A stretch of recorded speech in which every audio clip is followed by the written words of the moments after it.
Hi, this is Wendy from Knitters Brewing, and today I'm going to show you how to do the finishing work for this heel tab that's on the back of the Hash Mark Shorty socks.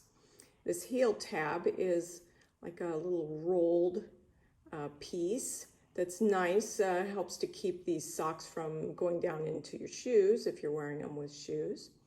And it's just a piece that's made using German short rows, and then it's folded in half, and it is connected to the cast on round. So that seems complicated, but let me show you how it's done. To begin this project, we cast on stitches for the circumference of the project, and then we join them to work in the round. Then to start the project, we work just on the first half of the round of stitches, and that's going to be the heel side, and we create a heel tab.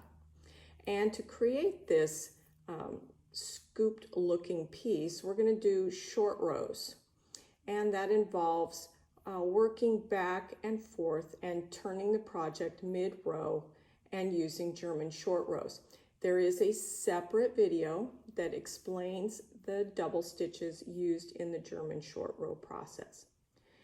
Once this is finished, then we're going to fold this piece with the wrong sides together, kind of create a little canoe here. And what we're going to do is knit together each of these heel stitches with the corresponding cast on stitch that's next to it when you fold it in half. And that will seam those two together. So to get that started, do that fold, and then just kind of hold that whole piece in your left hand. Then we're going to begin by, sorry about that. First, we're going to just slip this first stitch. We're not going to try to knit that in with anything else, so slip it with the yarn in back. Then what we're going to do for each stitch is insert the needle into the next stitch as if you're going to knit it, then insert the stitch into the corresponding cast on stitch behind the stitch. Then wrap it as if you're knitting and pull that loop, new loop, through both the stitches. I'm getting a little hung up here. Okay, so the back stitch and the front stitch. So if you've ever done like a 3-needle bind off, this is sort of similar to that. Then just remove it from the left-hand needle like you normally knit. So let's do that again.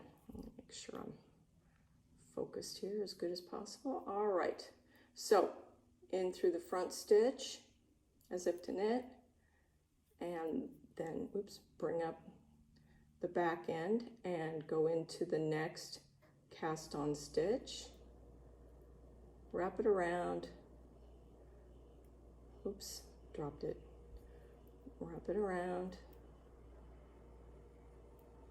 and bring that new loop through both the back stitch and the front stitch, and then bring it off.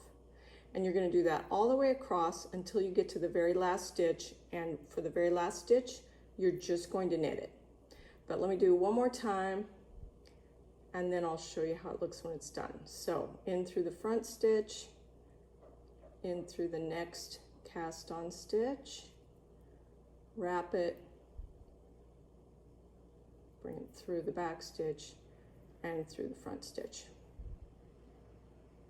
Now, alternatively, if you find that to be very difficult, you can take a 3rd needle and run it through those casts on stitches so that you've got stitches on 2 needles that you're knitting together, and then it is almost exactly like a 3-needle bind off.